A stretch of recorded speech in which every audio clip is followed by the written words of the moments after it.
हम सबको माता रानी ने अपने चरणों में रखा है और अपनी कुछ चर्चाएं श्रवण करने का पुण्य फल हमें दिया है। उनकी कृपा से ही ये लगातार हम देवी माता का महत्व सुन रहे हैं। कभी कभी जीवन में एक छोटी सी कीमत की कोई वस्तु जिसके प्रति हमारा अति लगाव हो जाता है, और बड़ी बड़ी कोई कीमत की वस्तु जिसके बारे में हमारा कोई विशेष लगाव नहीं रहता, परिस्थिति और समय के हिसाब से ये हमारे जीवन में घटना घटती रहती है।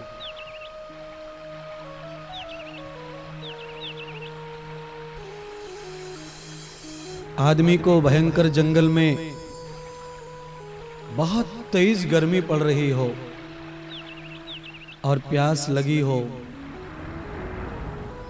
एक घूंट पानी मिलने पर उसकी जान बच सकती है। ऐसी परिस्थिति में अगर कोई उसे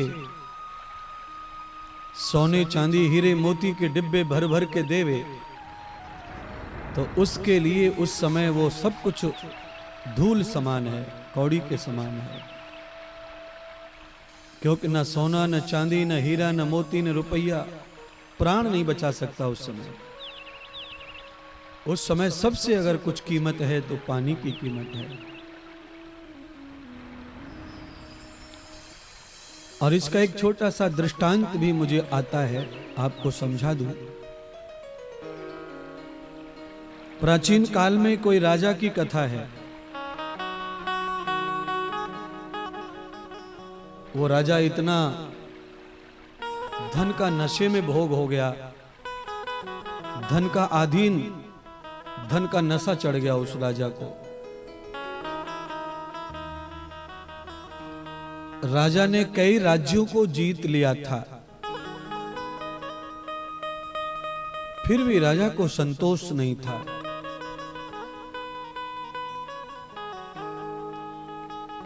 धीरे धीरे और भी राज्य जीत लिए, राजा को संतोष नहीं हुआ। महात्मा कहते हैं इस दृष्टांत को कि पूरी दुनिया में एक राज्य रह गया राजा से, बाकी सब राजा का हो गया, पर राजा को संतोष फिर भी नहीं हुआ। जो राज्य बचा था दुनिया में कोई कोने में, उसको भी जीतने के लिए राजा अपनी सारी सेना को लेकर जंगल के मार्ग से जब निकल पड़ा,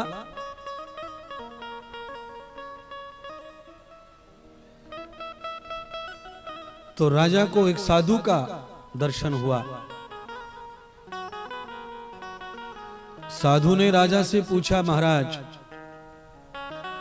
राजा साहब, मैं जानना चाहता हूं कि आप इतनी सेना लेकर कहां जा रहे हैं। राजा ने कहा कि सारा विश्व मेरा हो गया है, बस एक छोटा सा राज्य है वो मेरा हो जाए, उस राज्य को पाने के लिए जा रहा हूं सेना सहित। महात्मा ने कहा, जब सारी दुनिया आपकी हो गई है तो एक आध गांव अगर आपका नहीं भी रहा तो क्या फर्क पड़ता है। राजा ने कहा, नहीं, मेरी तो तृष्णा तभी मिटेगी जब वो गांव भी मेरा हो जाए। तो महात्मा होते ही हैं। महात्माओं ने कहा, मान लीजिए वो गांव भी तुम्हारा हो गया तो क्या प्राप्त हो जाएगा आपको।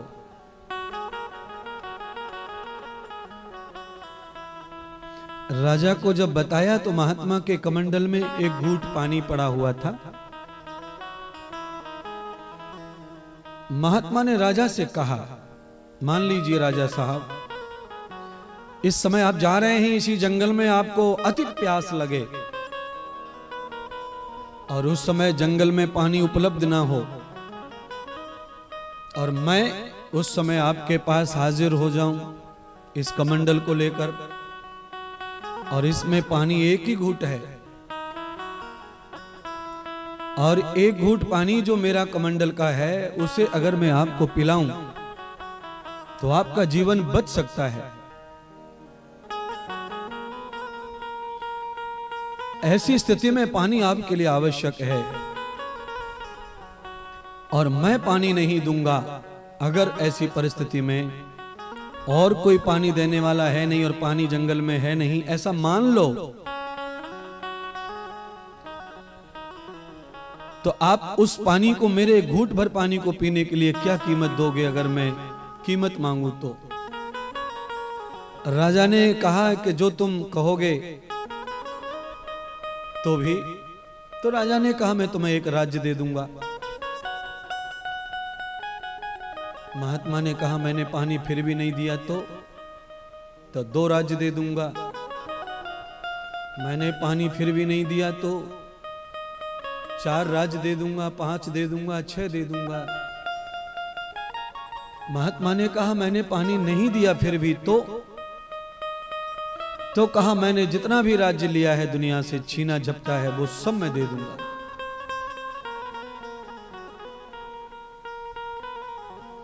महात्मा कहने लगे महाराज, आपने इतनी मेहनत छीना झपटी में और पूरी दुनिया को अपने बस में, सारी दुनिया का राज्य धन वैभव अपने नाम पर करने के लिए इतनी मेहनत की है, और वो सारी दुनिया का सारा कमाया हुआ धन आप चुल्लू भर पानी के ऊपर कीमत अदा कर रहे हैं।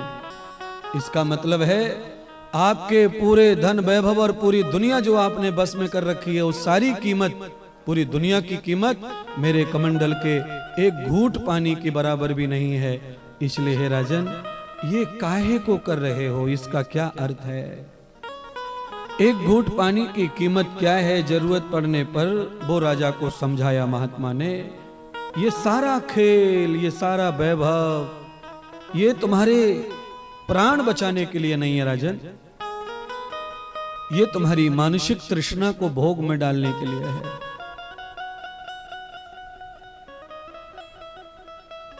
एक बहुत बड़ा अमीर आदमी ट्रेन में बैठा हुआ था, बहुत सुंदर कपड़े पहने हुए थे। जहां उसे जाना था वहां का टिकट मात्र 200 रुपए का था, और यह आदमी खूब पैसे वाला था। और एक आदमी दूसरा एक बैठा हुआ था, बहुत गरीब, टूटे फटे गंदे कपड़ों में, उसको भी वहीं जाना था। उसका भी उतना ही भाड़ा था, 200 रुपए। पर जो आदमी मैले कुचले कपड़े में बैठा था उसके पास टिकट था, और जो आदमी बहुत अपडेटेड होकर बैठा था उसके पास टिकट नहीं था। टिकट कंडक्टर आया, टीटी आया,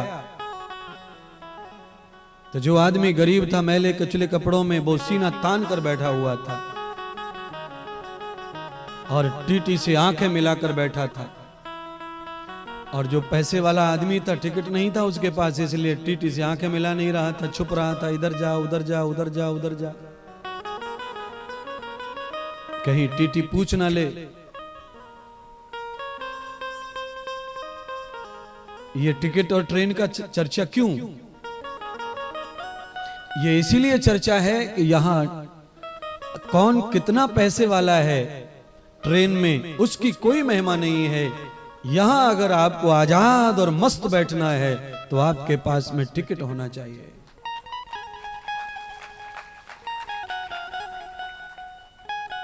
ट्रेन में टिकट की महिमा कितनी है आप जानते हैं? आपके पास में 20,000 रुपए का या कहो या 1 लाख रुपए का सामान सूटकेस में रख करके आपने सीट के नीचे घुसेड़ दिया, और रात में सामान को रख करके आप सो गए, सुबह जागे, तो मुझे लगता है कि आप इतने महंगे सामान को एक आध बार ही देखेंगे, पर हाथ में जेब में जो टिकट है उसको बार बार देखेंगे। कीमती सामान है, टिकट कीमती नहीं है, पर ट्रेन में कीमत टिकट की ज्यादा है।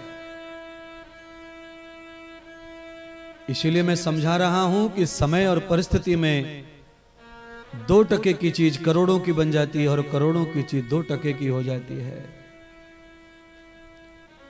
इसलिए न मुझे पता है न आपको पता है,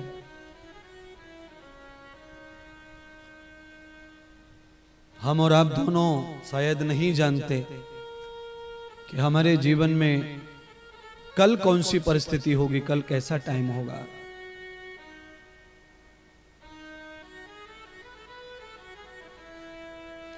इसीलिए मैं कहना चाहता हूं कि राजा का सारा विश्व महात्मा के एक घूंट पानी की कीमत का नहीं था। आप सारे के सारे कथा पांडाल में जो आए हैं, आप बिल्कुल ये समझ लो, सौगंध खा के समझ लो विश्वास के साथ कि तुम्हारे पास में जो कुछ भी होगा अपने घर में, वो इंद्रदेव की वाणी और शब्द और कथा के आगे 0/0 है। ये कथा तुम्हारे जीवन के लिए इतनी महत्वपूर्ण है। एक घूंट पानी की कीमत पूरी दुनिया, एक शब्द की कीमत तो पूरा ब्रह्मांड नहीं चुका सकता। एक शब्द इतना अमृत अमोल होता है कथा का, और ये बहुत दुर्लभ है। और ये दुर्लभ सरलता से प्राप्त हो रहा है। हमारे पुण्यात्मा यजमानों की वजह से, अपने अर्थ की, तन की, मन की, धन की सेवा जो लोग दे रहे हैं इस कथा में, उनकी वजह से हजारों लोग, टीवी के माध्यम से लाखों लोग जुड़े हुए हैं देवी भागवत से। बंधुओं, शर्मा जी के पास में रोज फोन आते हैं, लोग देवी भागवत की कथा सुन रहे हैं तो इतने बढ़िया बढ़िया फोन आते हैं रोजाना। अब मुझे ऐसा लग रहा है कि देवी भागवती करते रहें और कुछ ना करें, इतनी प्रशंसा लोग कर रहे हैं, टीवी पे कथा सुन रहे हैं। महाराज, लोग कह रहे हैं महाराज इतनी नई चीजों का अनुभव हो रहा है, इतना नया नॉलेज हो रहा है। और ये तो सच में बड़े भाग्य की बात है। कुछ कथाएं तो ऐसी हो गई हैं कि जिनको सब जानते हैं।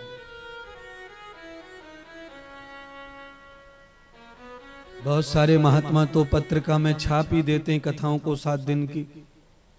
आज नरसिंह अवतार होगा, आज वामन अवतार होगा, आज कृष्ण अवतार होगा, आज ध्रुव की कथा होगी, परीक्षित मोक्ष होगा, रुक्मिणी स्वयंवर होगा। यानी कि उन्होंने ऐसे फिक्स कर दिया है। और कई आयोजक यजमान तो हमें भी परेशान करते हैं, महाराज 7 दिन की कथा बता दो, पत्रिका में छपवानी है। मैंने कहा मर जा कुआं में कूद के।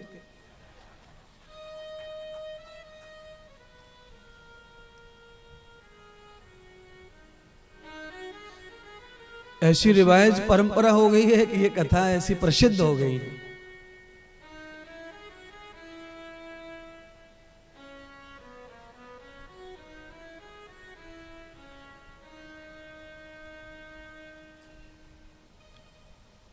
आप सबसे मैंने जो आज विषय रखा, पूरी कथा में यह विषय चलेगा, जीवन में आवश्यकता के आगे कोई चीज महंगी नहीं है। सबसे ज्यादा आवश्यकता की पूर्ति महंगाई है। अगर आपको ऑक्सीजन की कमी है और उस समय कोई आपको दूध पिलाए, रबड़ी खिलाए, कोई काम का नहीं है। उस समय तो हाइड्रोजन ही चाहिए आपके नाक में। मास्क लगा करके तभी आपका जिंदगी बच सकती है। कड़ाके की ठंड पड़ रही हो और आप कैलाश मानसरोवर गए हो, बर्फ ने घेर रखा हो आपको, चारों ओर से दद्दड़ी बाज रही हो दांतों की, और उस समय आपको कोई सोने की 5 किलो की पत्थर की सिल्ली देवे, कहे लो भाई इसको शरीर पर रगड़ लो, गर्मी आ जाएगी। मैं कहता हूं कि 10 क्विंटल की क्यों ना दे दो, गर्मी नहीं आएगी सोने से।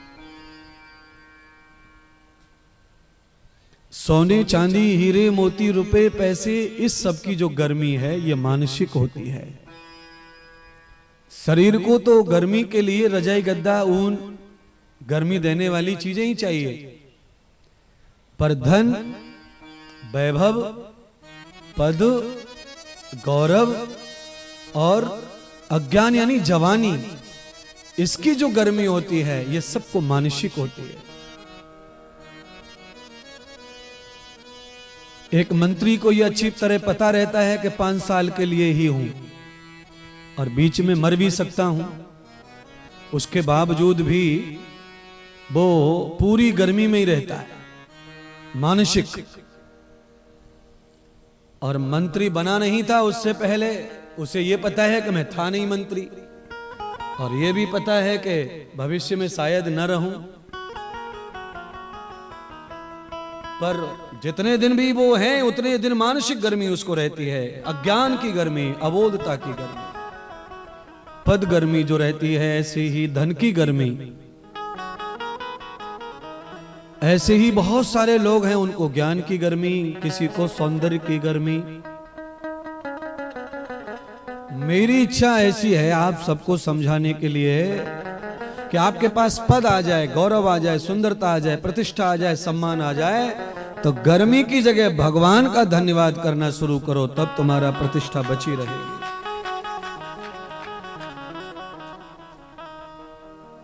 सुंदर शरीर भी प्रभु ने ही निर्माण किया है। ये धन, वैभव, गौरव, पद, प्रतिष्ठा ये तुम्हारे भाग्य में जरूर है, पर प्रभु की कृपा से ही प्राप्त होती है।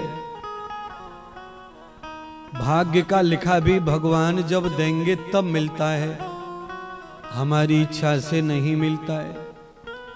अगर मेरी इच्छा से मिले, तुम्हारी इच्छा से मिले, तो आप तो सब जानते ही हो इस समय आप क्या डिमांड रख रहे हो अपने मन में है? जो बच्चे पढ़ गए लिख गए, वो इस समय क्या सोच रहे हैं कि हमारी शीघ्र अतिशीघ्र जॉब लग जाए, और वो भी कोई सरकारी अच्छा जॉब मिल जाए। उनके सोचने से जॉब सरकारी नहीं मिलेगा, चाहे वो कितना भी डिमांड करें। प्रारब्ध में है और भगवान प्रसन्न है तो प्राप्त हो जाएगा। है तो वो हमारा हक, भाग्य हमारा है, पर भाग्य का जो खाता है, उसका जो चाबी है, वो परमात्मा के पास है। इसलिए भाग्य में जो लिखा है उस खजाने को पाना है, तो प्रभु से चाबी लेने के लिए प्रभु को पटाना पड़ेगा, प्रभु को मनाना पड़ेगा, प्रभु को प्रसन्न करना पड़ेगा। आप अपने घर के बारे में जानते हैं कि नहीं जानते? आपके घर में भी तो अलमारी वगैरह होती है ना, जहां पे पिताजी पैसा रखते हैं, तो उसकी चाबी घर में किसी न किसी के पास तो रहती है, अलमारी खुला तो रहती नहीं है। जिस अलमारी में पैसा रखा है उसमें लॉक होता है अवश्य में। अगर वो लॉक मुझे खुलवाना है तो मुझे पिताजी को, माताजी को ही प्रसन्न करना है, पटाना है, मनाना है, रिझाना है। अगर पिताजी मुझसे नाराज चल रहे हैं तो चाबी मुझे मिलने वाली नहीं है। आप चाबी मांगेंगे भी तो पिताजी आपको डांटेंगे, क्योंकि वो खुश नहीं है तुमसे, होके भी नहीं देंगे। अगर वो तुमसे खुश हैं तो तुम्हारी जरूरत को देखकर बिना मांगे भी तुम्हें दे सकते हैं, तुम्हारी जरूरत समझ जाती है उनको। माता पिता औलाद की जरूरत जानते ही हैं कि अब इसे रायपुर जाना है पढ़ने के लिए, भाड़ा लगेगा, किराया लगेगा, भोजन लगेगा, लो ये 10,000 रुपए लेके जाओ, अगले महीने फिर भेज दूंगा। ये है प्यार प्रीत की बात।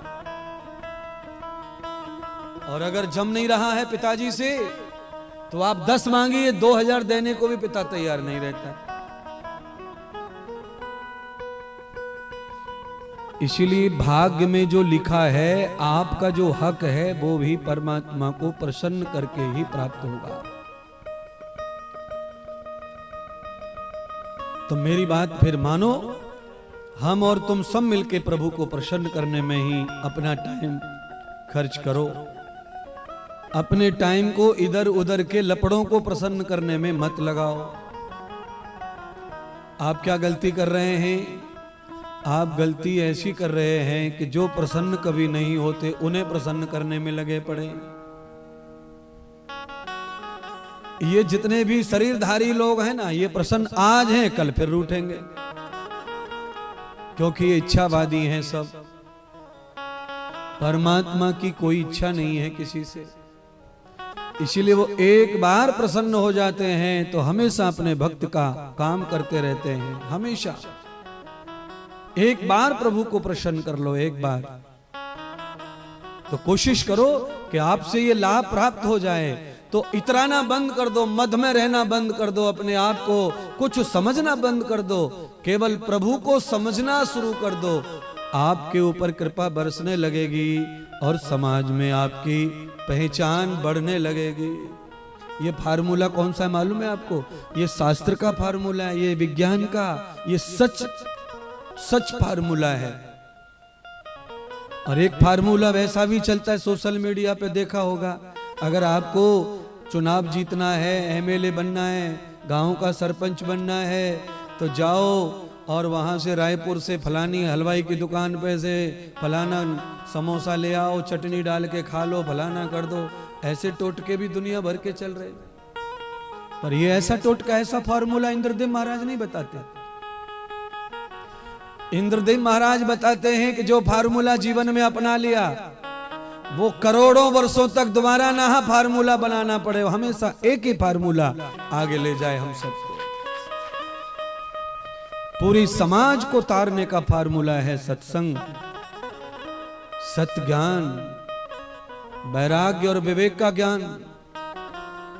प्रभु को पाने का उद्देश्य मानव का है, अगर उसी पर फोकस करेंगे तो सब प्राप्त हो जाएगा।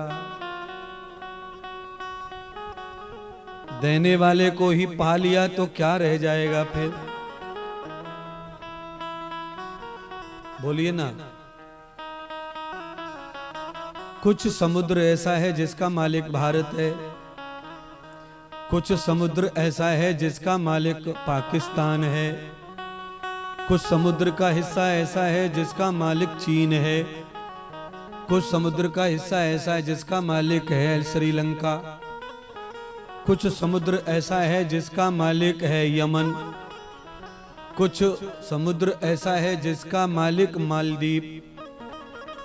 अब जिस देश का जितना हिस्सा समुद्र में है, उस हिस्से में जो कुछ भी होगा समुद्र में वो उस देश का ही है, उसे कोई और ले नहीं सकता, उस देश का ही उस पे हक है। इसीलिए अगर हमने परमात्मा को अपना मान लिया और हक जमा लिया तो सब भगवान का जो कुछ है वो सब मेरा और तुम्हारा है, उस पे किसी का और का हक नहीं होगा।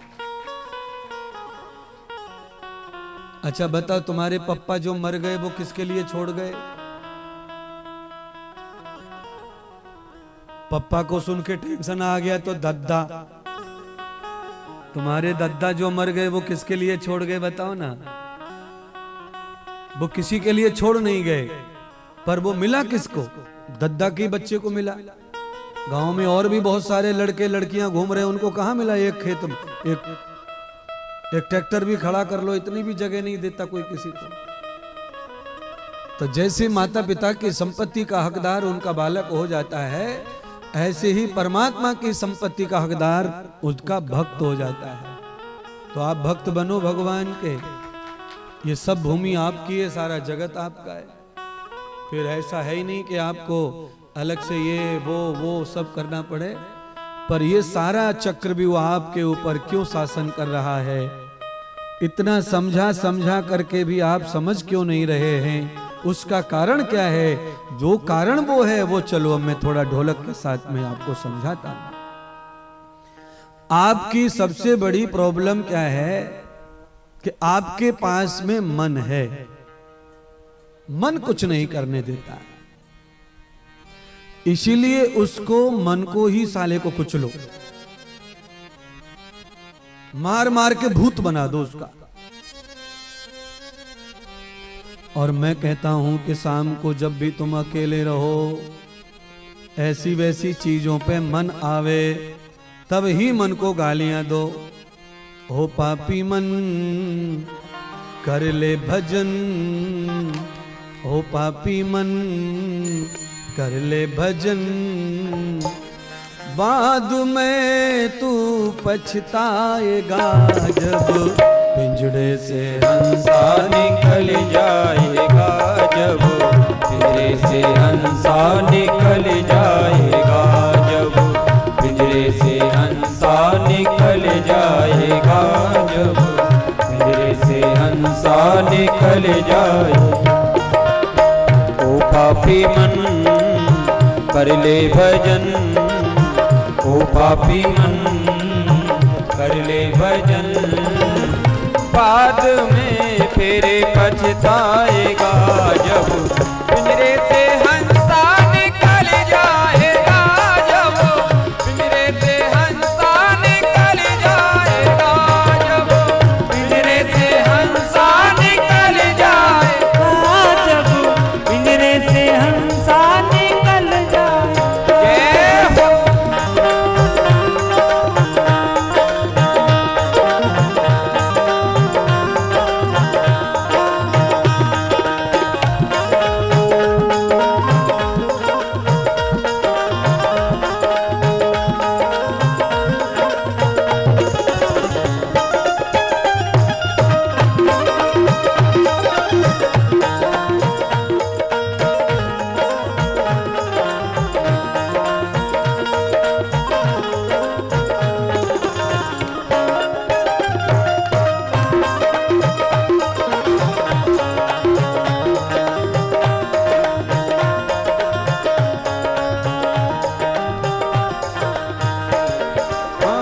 चार दिनों का है जग का मेला, 4 दिनों का है जग का मेला, कोई न साथी संगी अकेला, कोई न साथी संगी अकेला। जैसा तू आया जग में वैसा तू जाएगा, जैसा तू आया जग में वैसा ही जाएगा। मुट्ठी बांध के आया जग में हाथ पसारे जाएगा, मुट्ठी बांध के आया जग में हाथ पसारे जाएगा। हाँ बाद में फिर पछताएगा जब पिंजरे से हंसा निकल जाएगा, जब पिंजरे से हंसा निकल जाएगा, जब पिंजरे से हंसा निकल जाएगा, जब पिंजरे से हंसा निकल जाएगा। ओ पापी मन कर ले भजन, ओ पापी मन कर ले भजन, फिर पीछे तू पछताएगा जब पिंजरे से हंसा निकल जाएगा, जब पिंजरे से हंसा निकल जाएगा, जब पिंजरे से हंसा निकल जाएगा, जब पिंजरे से हंसा निकल जाएगा, जब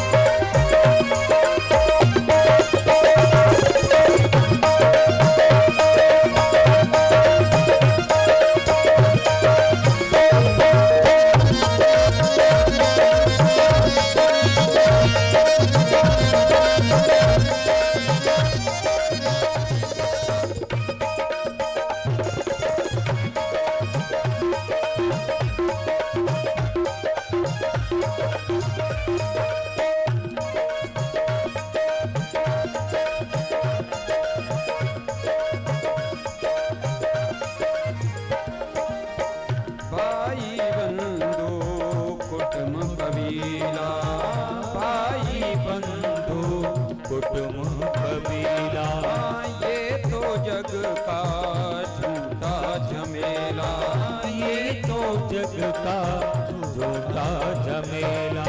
मरने के बाद तुझे आग में जलाएंगे, मरने के बाद तुझे आग में जलाएंगे, तेरे दिनों का तेरा मातम मनाएंगे, तेरे दिनों का तेरा मातम मनाएंगे।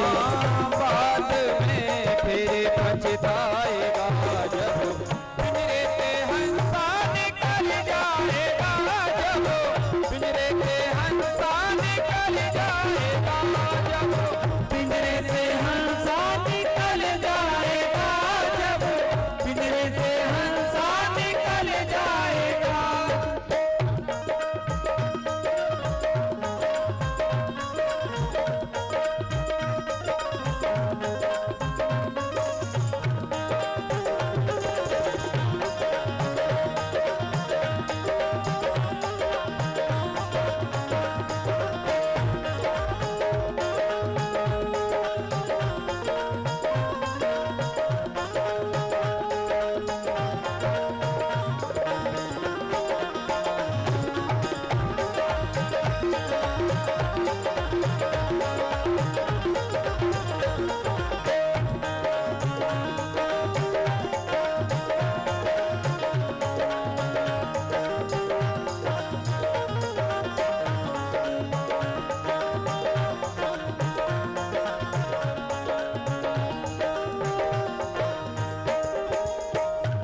सुमिरन कर ले।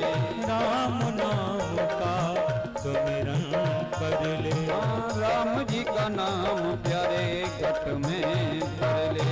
राम जी का नाम प्यारे घट में धर ले। राम जी का नाम प्यारे काम तेरे आएगा। राम जी का नाम प्यारे काम तेरे आएगा। जीवन मरण से तू मुक्ति पा जाएगा। जीवन मरण से तू मुक्ति पा जाएगा। बाद में तेरे पछताएगा जब पिंजरे से हंसा निकल जाएगा। जब पिंजरे से हंसा निकल जाएगा। जब पिंजरे से हंसा निकल जाएगा। जब पिंजरे से हंसा निकल जाएगा। ओ पापी मन कर ले भजन। ओ पापी मन कर ले भजन। बर्फ का गोला ले लो।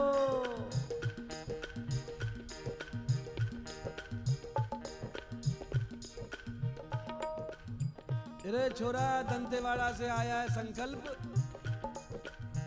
है? याद आ रही किसी की? सब रे घर तो यहीं पे आके बैठो है। इतनी महंगी क्रीम लगाई है, क्या फायदा?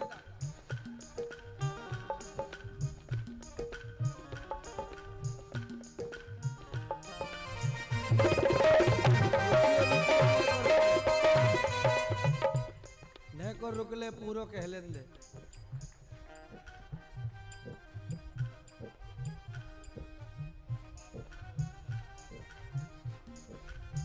हाँ बाबा पजामा ऊपर कर रो है, तालाब में कूदने वारो दिखे। हाँ देख ले बाबा, कूद पड़ो मैदान में। 70 साल का बाबा कूद पड़ा। ये जवानों में आग लग गई है, इनके लकवा हो गया सबको।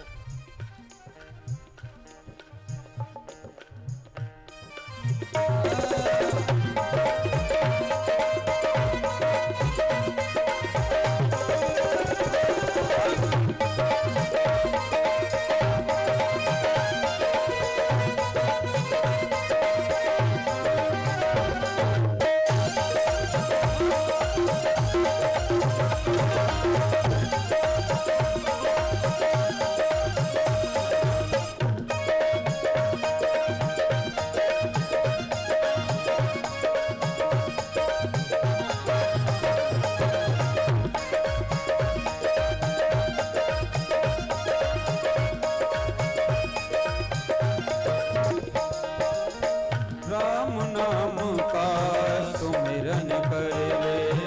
राम नाम का सुमिरन कर ले।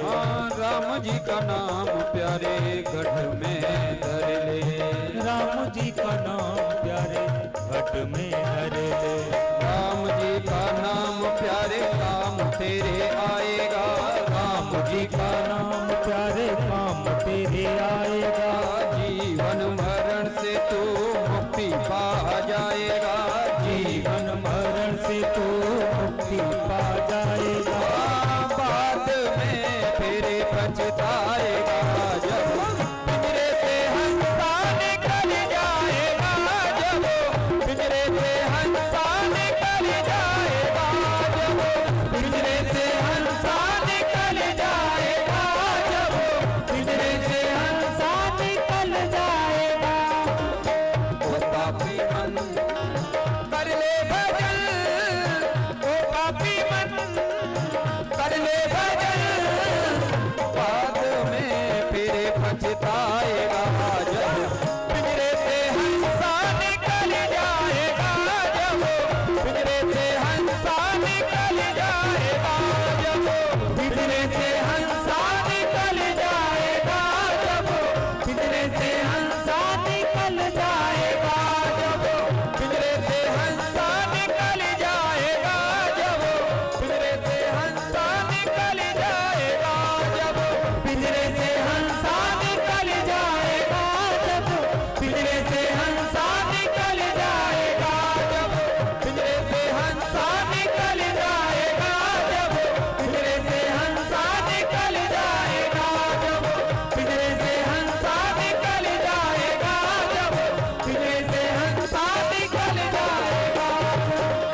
पछताएगा जब पिंजरे से हंसा निकल जाएगा, जब पिंजरे से हंसा निकल जाएगा।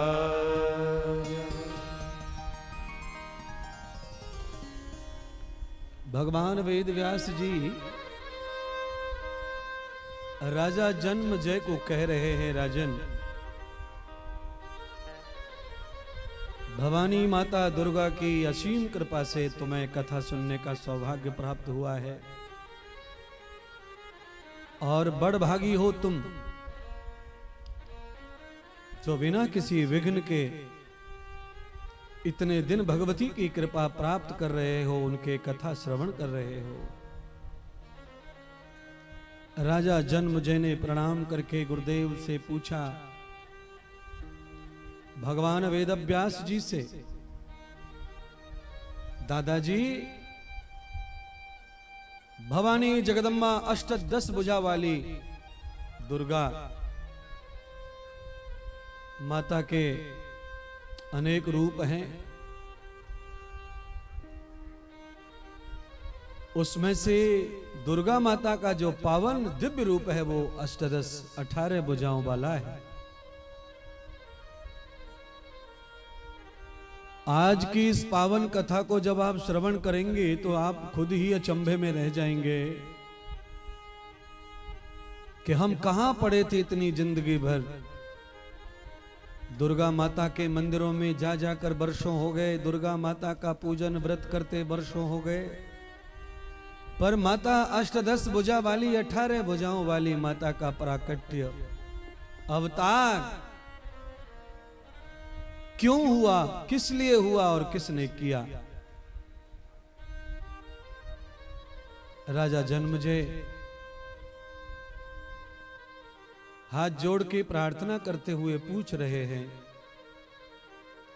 दादाजी मैं जानना चाहता हूं 18 भुजाओं वाली माता का धरती पर आगमन हुआ तो उसका क्या कारण था, और उस देवी ने अवतार लेकर के रूप धारण करके किसका कल्याण किया, किसका नाश किया। तब भगवान व्यास जी ने 18 भुजाओं वाली जगत माता दुर्गा का व्याख्यान प्रारंभ किया।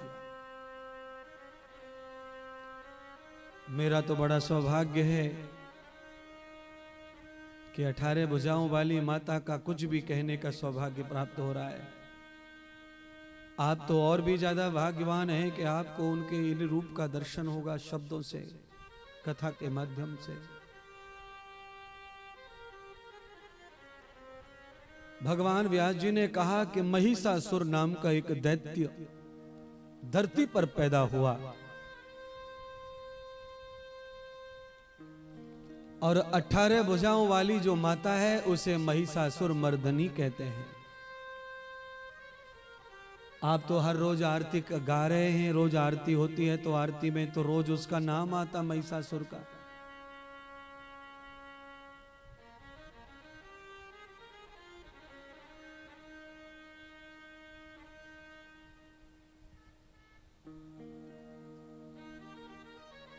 महिषासुर ने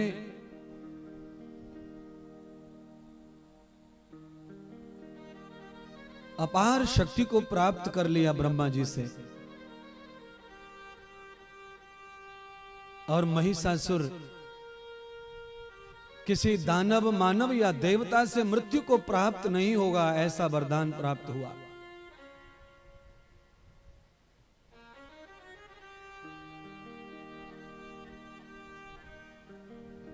महिषासुर को कोई पक्षी जीव भस्म नहीं कर सकता।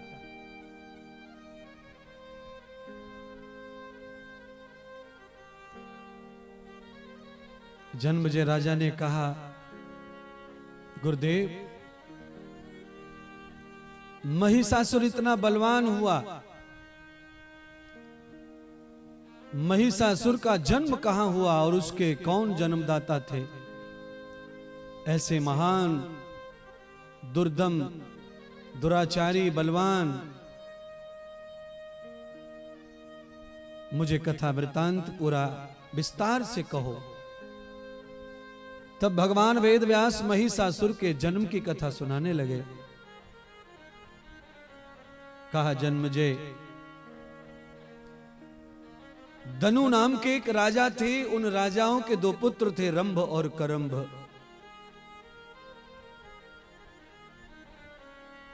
दोनों महाबलवान थे।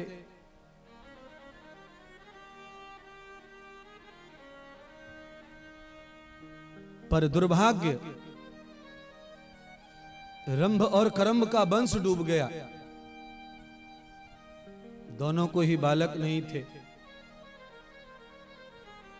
राज्य बड़ा था, धन वैभव सब कुछ बहुत था, पर संतान नहीं थी।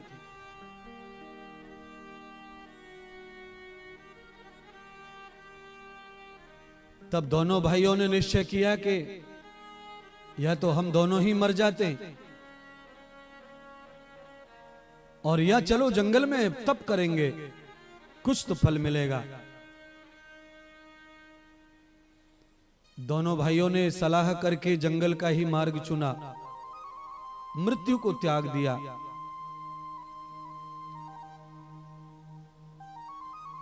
रंभ गहरे पानी में उतर करके जल समाधि में बैठ करके भगवती भगवान को प्रसन्न करना चाहता था। रंभ बड़ा भाई है,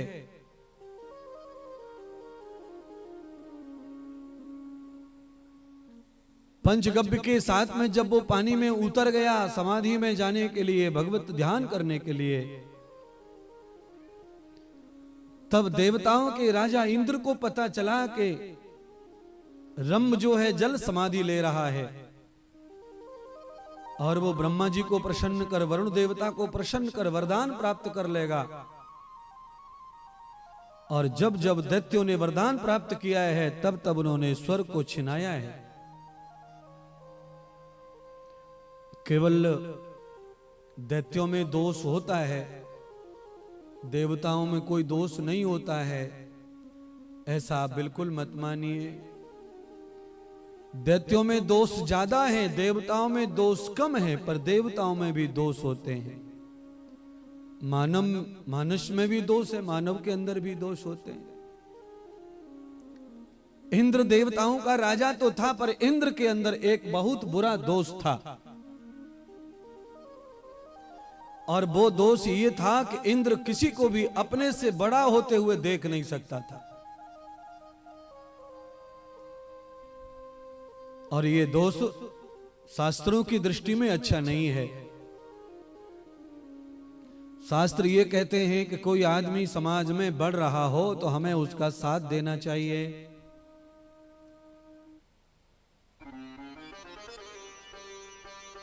उदाहरण के रूप में पांडाल में दो पेड़ बड़े बड़े खड़े हैं। अब आप कल्पना करो, अगर इन पेड़ों को बढ़ने से रोकने के लिए हम सब लोग खड़े रहते और इनको छांट डालते, काट डालते, तो आज कथा में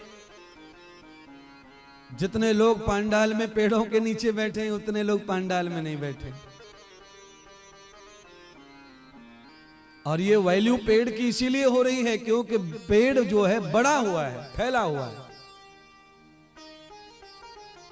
जिस प्रकार फैला हुआ पेड़ कभी न कभी काम आता है, ऐसे ही समाज में बड़ा हुआ आदमी भी कभी न कभी काम आता है। जो व्यक्ति प्रगति कर रहा हो, जिसका सामाजिक स्तर बढ़ रहा हो, आर्थिक स्तर बढ़ रहा हो, जिसका यश और कीर्ति बढ़ रहा हो, हम उसको प्रणाम करें, उससे जले ना, ईर्षा ना करें, घृणा ना करें, और हो सके तो उसका संग करें, साथ करें।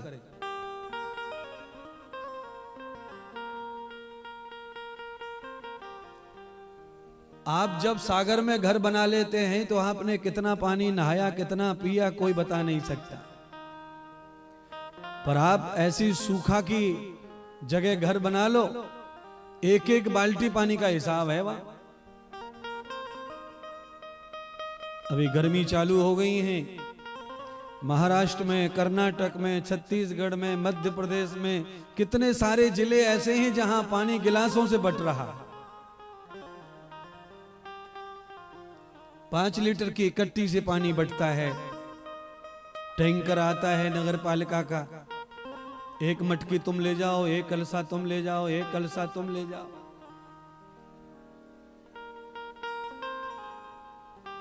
अगर घर ही समुद्र में बना, सागर में बना है तो पानी कहां नहाना, कहां पीना, कितना उलीचना, कितना फेंकना, कोई फर्क नहीं पड़ता।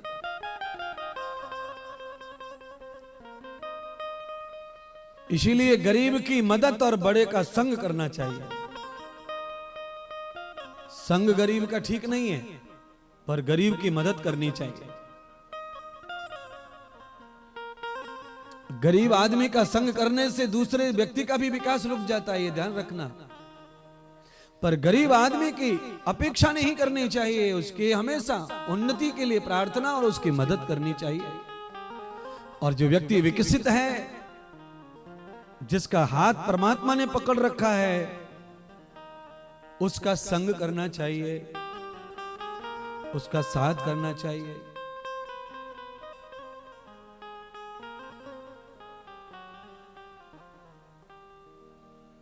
बहुत शीघ्र लाभ प्राप्त होता है, सामाजिक और आर्थिक लाभ तो बहुत जल्दी प्राप्त हो जाता है।